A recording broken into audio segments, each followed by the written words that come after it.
Hello everyone, welcome back to my YouTube channel smart study with Saumya.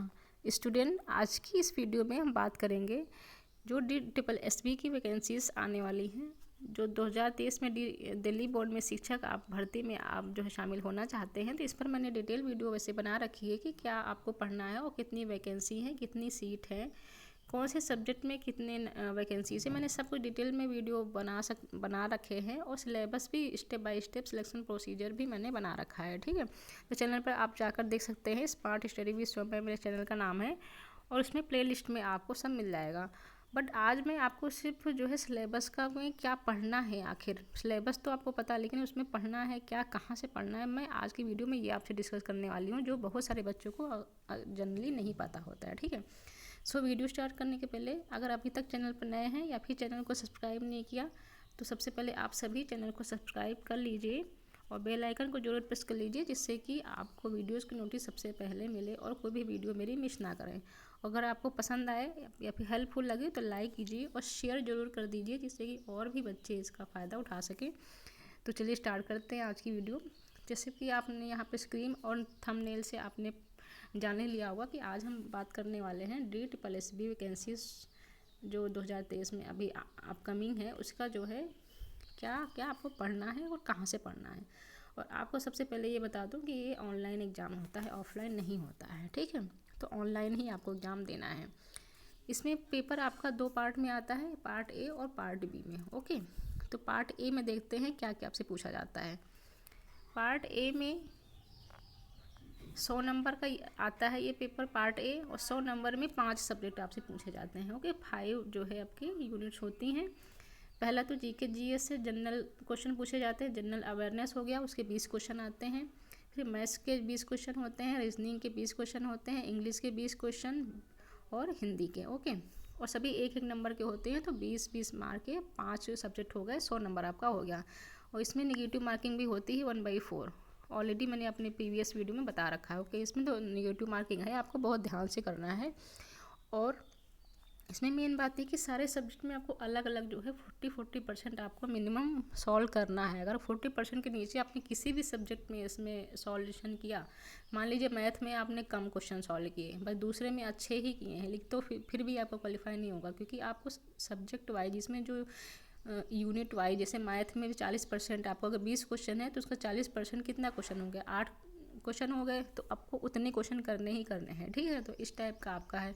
बहुत सारे सोचते हैं कि पूरे 100 नंबर का जो पार्ट ए है हमारा, इसका 40% हम मिनिमम सॉल्व कर लेंगे तो भी क्वालिफाई हो जाएगा, बट ऐसा नहीं है, आपको समझ के जाना है इसको अच्छे से। ओके, और अगर आपको एक बार में वीडियो में समझ में नहीं आया तो आप स्किप करके भी, पॉज करके भी आप इसको देख सकते हैं। ओके, पार्ट बी में देख लेते हैं। पार्ट बी में भी आपको 40% जनरली लाना होता है, ये भी 100 नंबर का होता है।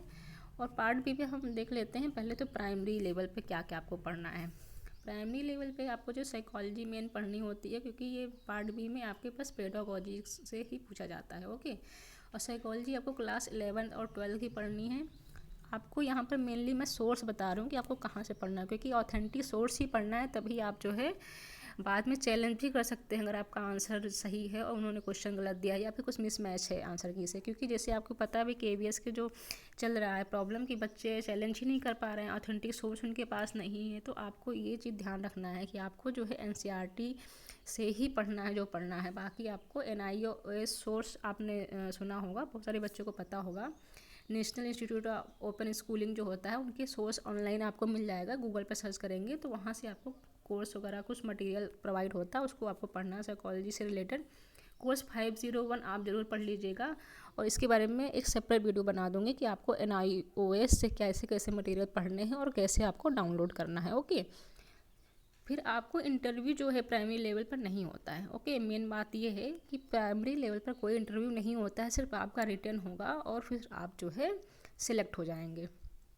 फिर TGT में आपको NCERT बुक्स पढ़नी है और सब्जेक्ट से इसमें पूछा जाता है। ठीक है, और पेडागोजी भी आती है और सब्जेक्ट भी आता है, और इसमें जो है NCERT से पढ़ना है और इसमें भी कोई इंटरव्यू नहीं होता है।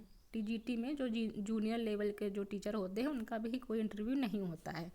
तो इंटरव्यू होता किसका है, PGT में, जो पोस्ट ग्रेजुएट टीचर होते हैं 11-12 जो पढ़ाते हैं। ओके, आपको भी NCERT बुक की पढ़नी है क्लास 11-12 की, और आप में इंटरव्यू होगा।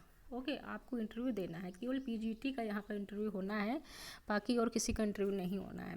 और जो नर्सरी टीचर हैं, नर्सरी की भी उसमें भी कुछ पोस्ट हैं, तो उनका भी जो है इंटरव्यू नहीं होगा, सिर्फ उनको अपना सिलेबस ही पढ़ना है। ओके, और एनसीईआरटी को ही आपको प्रेफर करना है हमेशा। मैं आपको यहाँ बता दूँ कि मिनिमम जो क्वालिफाइंग मार्क्स यहाँ पर दिया गया है, जनरल के लिए आपको 40% लाना है, ओवरऑल पेपर में भी और पूरा पार्ट वाइज भी। ओके, ओबीसी के लिए 35% है और एससी एसटी के लिए 30%। तो मिनिमम क्राइटेरिया आपके लिए सेट किया हुआ है। बाकी आपको सीटेट की तरह यहाँ पर पेडागोजी नहीं पूछी जाती है। मैंने क्लियरली यहाँ पर इसलिए मेंशन किया हुआ कि बहुत सारे बच्चों को नहीं पता होता है, ठीक है। तो आप ये समझ लीजिए, जैसे सीटेट में पेडागोजी पूछी जाती है वैसे यहाँ पर नहीं होती। यहाँ पर आपको बुक से बस फैक्चुअल क्वेश्चन पढ़ने हैं। ओके, एनसीईआरटी की बुक से। फिर आप देख लीजिए, थोड़ा सा मैंने एलिजिबिलिटी के बारे में और डिटेल में लिखा हुआ है। जैसे प्राइमरी हैं तो प्राइमरी लेवल के जो टीचर हैं उनके लिए सीटेट जो है होना चाहिए। ओके, क्योंकि प्राइमरी का आप सीटेट देते हैं, जिस लेवल का सीटेट एग्ज़ाम कंडक्ट कराया जाता है उनके लिए कंपलसरी होना ही होना है। जब प्राइमरी पे सीटेट होता है, आप देते हैं पेपर 1, तो ऑफकोर्स आपके लिए सीटेट जो है मैंडेटरी होगा, ठीक है। तो आप प्राइमरी में टीचर बनना चाहते हैं तो पेपर 1 आपका क्वालिफाई होना चाहिए, प्लस आपका कोई डिप्लोमा होना चाहिए, डिप्लोमा या फिर डिग्री कोई होनी चाहिए। ओके, मतलब कि बीएड जैसे होगा ये डिप्लोमा हो गया, ऐसे कुछ आपका होना चाहिए। लेकिन जो आप नर्सरी टीचर बनेंगे तो नर्सरी के लिए सीटेट तो होता नहीं है कोई आपका एग्ज़ाम, तो सीटेट आपको नहीं चाहिए। इसमें आपको सिर्फ एक एनटीटी या फिर कोई डिप्लोमा कोर्स चाहिए। ओके, डिप्लोमा करवाती है गवर्नमेंट, टीचर ट्रेनिंग करके आपने देखा होगा, पढ़ा होगा, तो ऐसा कुछ कोर्स आपके पास होना चाहिए डिप्लोमा टाइप में, तभी आप जो है नर्सरी में अप्लाई कर पाएंगे, क्योंकि इसमें कोई सीटेट नहीं मांगता है, ठीक है। फिर टीजीटी में वही डिप्लोमा या डिग्री हो, बाकी अपना टीजीटी हो, टीजीटी आपका जूनियर वो सीटेट आपका जूनियर लेवल का क्लियर हो, पेपर 2, ठीक है। इसमें हम एज का भी देख लेते हैं। जो टीजीटी में एज है उसमें मेल के लिए 32 वर्ष है और फीमेल के लिए 40 वर्ष, ठीक है। और जो आपका प्राइमरी वाला था, पीआरटी वाला, उसमें आपका 30 साल तक होना चाहिए एज। ओके, दोनों के लिए, तो एज भी आप यहाँ पर देख लीजिए। उसके अलावा जो है आपको पीजीटी में आपका सिंपली बीएड होना चाहिए, या तो आपका बस बीएड हो, क्योंकि मैं सीटेट तो होता नहीं है आपका 11th-12th लेवल का, तो इसमें सीटेट नहीं होना चाहिए।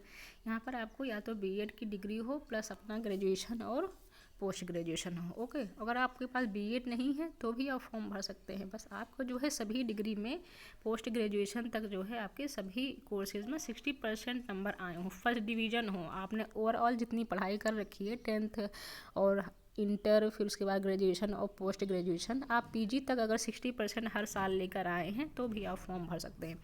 बट जब बीएड ना हो ऐसा कंपलसरी है, अगर बीएड है तो फिर आप कम परसेंटेज वाले हैं 55% तक, तो भी आप फॉर्म भर सकते हैं, ठीक है। तो इस वीडियो को बार बार पॉज करके और इसकी मत कीजिए, इस वीडियो को पूरा देखिएगा, तभी आपको समझ में आएगा। मैंने बहुत सारे इंपॉर्टेंट चीज़ें आपको बता दी है, ठीक है। आपको कैसे पढ़ना है, सिलेबस का सोर्स क्या है, सब कुछ मैंने आपको बता दिया है। अगर आप इस वीडियो को ध्यान से पढ़ लेंगे, ध्यान से देखेंगे, तो आपको सब समझ में आ जाएगा। क्योंकि अगर आपको ये नहीं पता कि आपको क्या पढ़ना है क्या नहीं पढ़ना है, तो फिर आपका एग्ज़ाम में जो है फिर दिक्कतें आ सकती है। बहुत सारी सीटें ऐसे ही खाली रह जाती है कि बहुत सारे बच्चों को पता नहीं होता क्या पढ़ के जाना है, और फिर जो है वो क्वालिफाई नहीं कर पाते हैं, ठीक है। सो आई होप आपको समझ में आ गया होगा। समझ में आया, हेल्पफुल लगा तो वीडियो को लाइक कीजिए, शेयर कीजिए ज़्यादा से ज़्यादा बच्चों को, कि और भी हेल्प हो सके सबकी। और अभी तक चैनल को सब्सक्राइब नहीं किया तो सब्सक्राइब कर लीजिए। मिलते हैं नेक्स्ट वीडियो में, तब तक के लिए थैंक्स फॉर वॉचिंग।